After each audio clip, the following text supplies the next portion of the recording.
Welcome to Keep What You Earn, a show for entrepreneurs and business owners who want to scale and build enterprise value without making costly mistakes. I'm your host, Shannon. I'm a CFO and CPA who left a career serving Fortune 50 companies in Wall Street to help business owners just like you make life-changing wealth with your business. These episodes are meant to be super tactical and actionable, but please remember, consult your own financial professional before you implement anything you learn in this podcast. Now, if you'd be interested in working with us to do so, check out the show notes for more information about our company, Keep What You Earn Co. All right, let's start the show.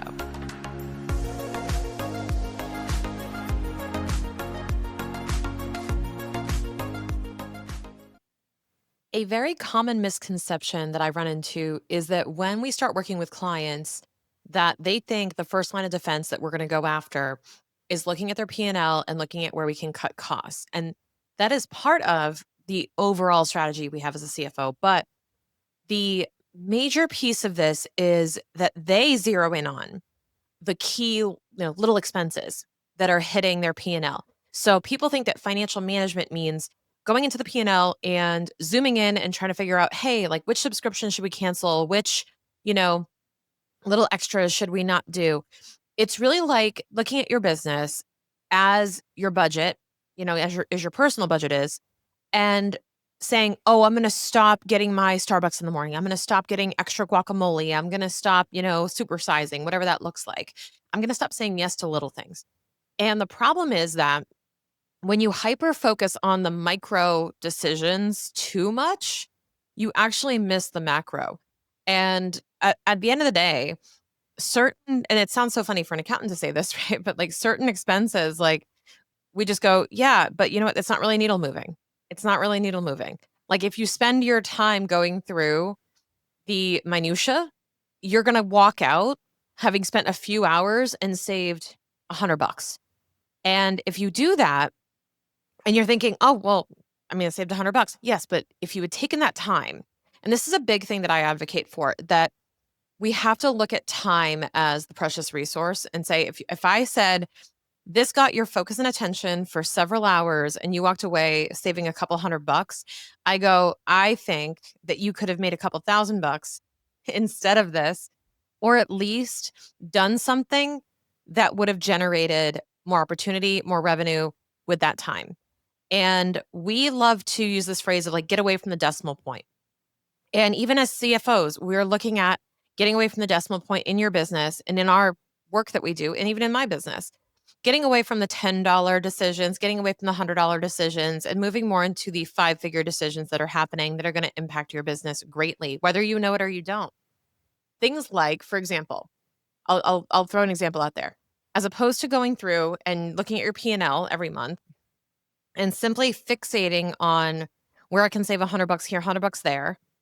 Obviously somebody should probably be looking at that periodically and control that. But if that's what you're doing and calling it financial management, it's not enough. What you should be doing is looking at holistically, do you have a business that can hang on to its money? Is it sticky when it comes to money? So do you have good collections policies? Do you have terms in your pricing where your customer pays you frequently, pays on time, pays in full? And do they repeat buy, right? So are you fixing the inflow problem?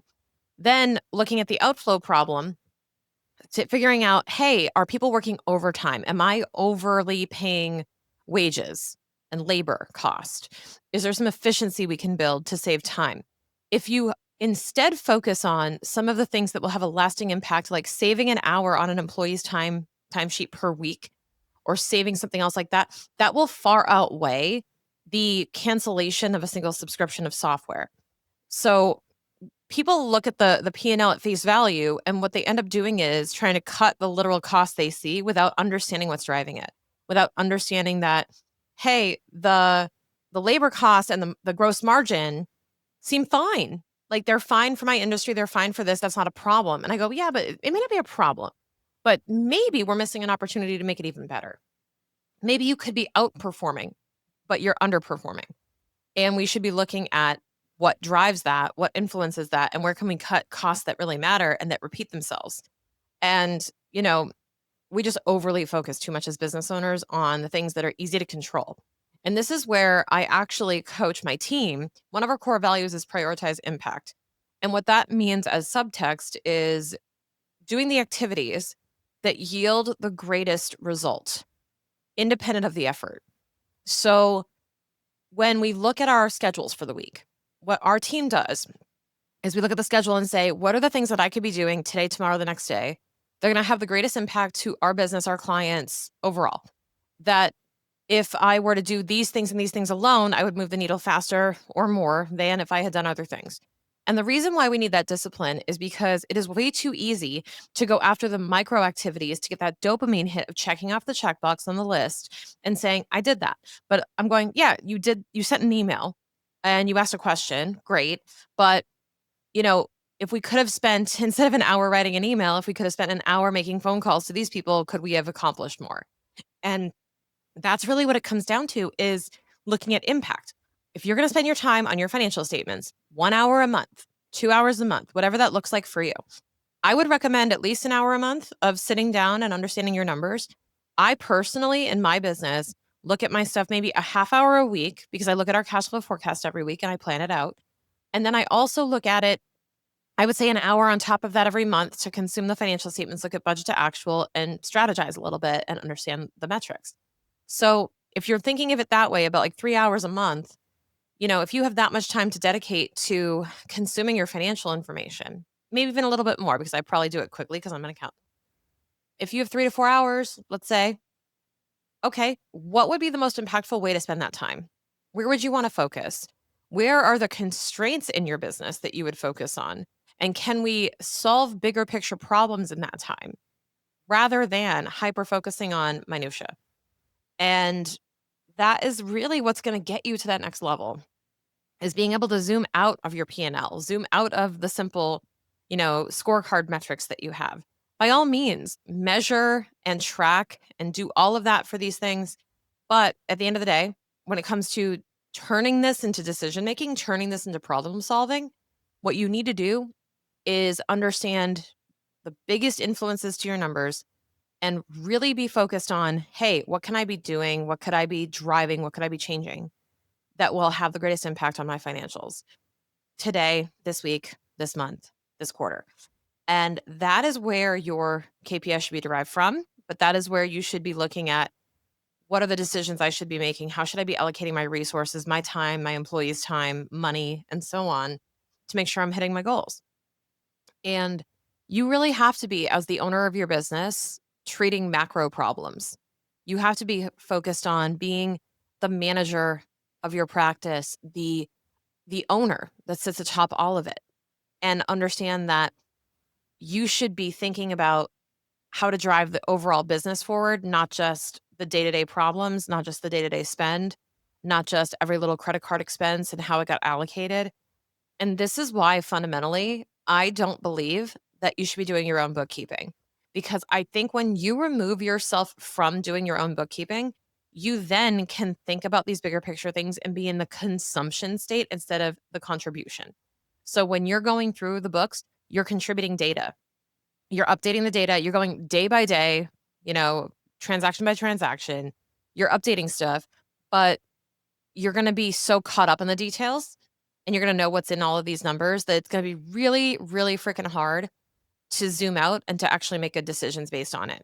I much prefer the show me the top level and let me ask questions to probe and dig deeper.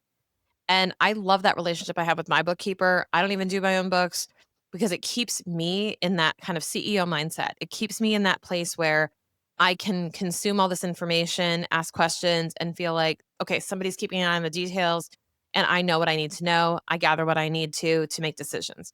And that's a great exercise to put yourself through is to take something that you've been doing the details on, that you've been close to the decimal point, let's say, even if it's out of the finance realm, find something you've been close to the decimal point on and challenge yourself to delegate that side of it out where you become the consumer of that information. And then you craft the deliverable, the report, the way you want to consume it, and you actually map it to your daily decision making so that you're enabled to really put yourself in that position to allocate resources rather than keeping track of everything. That is really the gateway, honestly, to seven figures and beyond. If you're already a seven-figure business owner and you're still doing this stuff, I would strongly encourage you to start letting go of these minutia tasks and start actually thinking bigger picture and focus on the highest and best use of your time based on your expertise and based on where you sit in the organization.